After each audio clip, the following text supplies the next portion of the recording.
Hello, ladies and gentlemen. It's me, Mr. Anger, back with you for another episode of the Mr. Anger Show. Okay, I think I've come up with a terminology that I think most people can agree upon on why there is such division here in the United States of America. Now, everybody's going to go into their political corners, and the bell's going to ring soon, and everybody's going to come out swinging. Before that happens, let's calm down for a moment and put political affiliations aside. Basically, this boils down to nationalism versus globalism. Globalism has become a popular theme among most countries. A lot of foreign countries are pushing for globalization. The UN is pushing for globalization. And to tell you the truth, personally, globalization is the way of the future for the world, for humans to survive, to share the Earth's resources equally and no borders to be had. But yet again, we need an example to lead by. Here's where the Trump administration comes in. You see, it's, everybody's talking about globalization, but we need a method to show to everybody. And Americans have always been proud about their Constitution. We have. It's the greatest document to exist. Well, according to us Americans. I mean, some people might dispute the Constitution, but it's very few and rare and far between. But we've always touted the land of the free.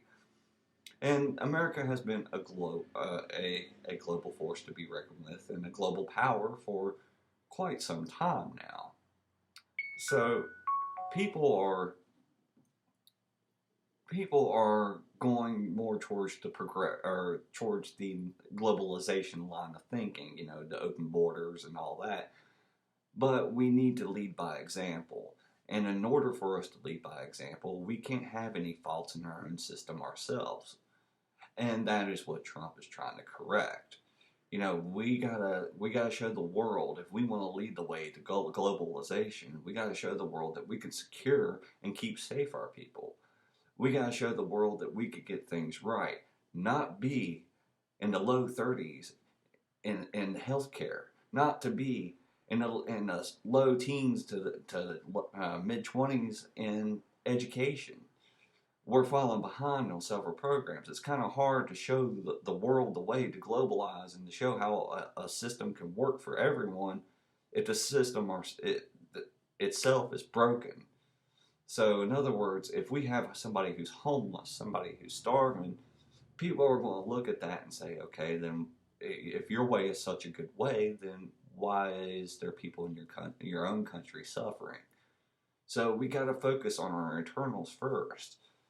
And that way we can come to the world correct and saying, okay, look, we've got security. We ensure the safety of our people. We ensure the safety. That way we can ensure the safety of the people that is coming in. We're a nation of laws. And that's another thing that is going on that people are kind of, globalization progressives, let's just put it that way. They think that a law can be changed. Your conservatives think that a law is a law and they go by the Constitution and that is it. And the Constitution is it. See, what's going on in today's society is people are turning personal issues into laws. And that shouldn't be the case. The only way that our government should have anything to do with abortion is to make sure that the abortion facilities maintain safety procedures for their clients. Other than that, the government should stay the hell out of it because that's a personal decision. And just like other things, just like marriage. The government should stay the hell out of it. They shouldn't define marriage.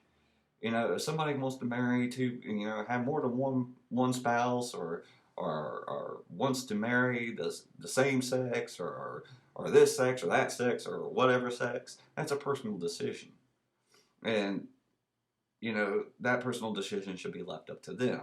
As long as the person is able to give consent and be of age, then we should have no problems with it. And the government should just butt out. There shouldn't be no laws about, or protection laws or any kind of laws.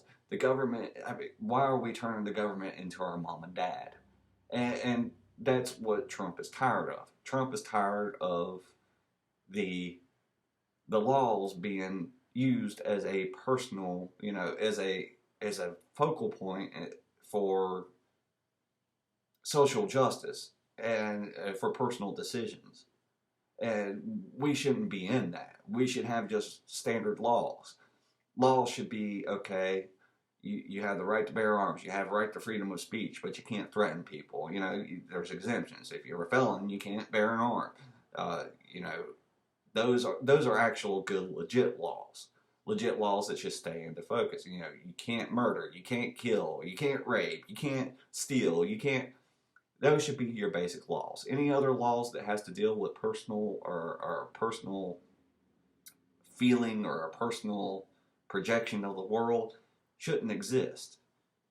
Those things are supply and demand kind of things. If there's a supply for it, if there's a demand for it, you create the supply for it. You create a business model that goes for it. Just like if, there's no abortion clinics here, but there's a lot of people going from that state to the other state to get abortions, and they come from a particular area, then you go, okay, well, I should set up an abortion clinic here. Of course, it's going to cost you money, but that's a business. You're going to cost them money, or it's going to cost you money to start the business, but then again, you're going to get paid back by the people that come and see you. So make sure that the demand is right for you to have an abortion clinic there. That's just a business-wise, and that's not saying anything about, the government is saying anything about it. It's just that would be somebody's own personal prerogative. If they believe in abortions and they said, well, okay, well, people, my state doesn't allow it, so they're going over to other states. And that's another thing. I mean, the state laws should not be meddling in this either. They should not be meddling in personal decisions. So we need to correct our system and come to the world proper and show that we have a great system in place, a flawless system. And in order for globalization to work, we're going to have to provide that example. And right now, we're not providing it. We have people that are starving, people that are homeless, poverty, there's crime, there's we got security issues from inside to the outside of our borders. So until we learn how to correct these issues and enforce the laws of this land as they are, then we can't come to the world as the correct way to try to do things. We can't. We'll just be laughed at. We'll be scoffed at for our failures. We have to improve our education. We got to improve our health care. We got to improve a lot of things here, ladies and gentlemen. And Trump is focusing on that, so that way we can provide the example for globalization.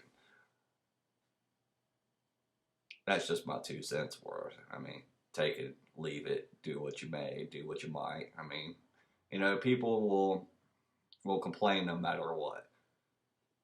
But, globalization is also going to come to a power struggle, because unfortunately with globalization, that means there will be a global law, there will be a global rule, there will be, resources will be used and distributed equally amongst all people. And you have people in power, people with money, that do not want to see that happen, because once you strip those resources away from those that have it already to say, okay, well, we got to do things this way now, people are going to get pissed and they're going to cling on to that power and money that they want. So we need to have a perfect system, so that way, in case the rest of the world bucks up against it and goes into the power struggle, we can survive on our own. I'm Mr. Anger. Y'all have a good day.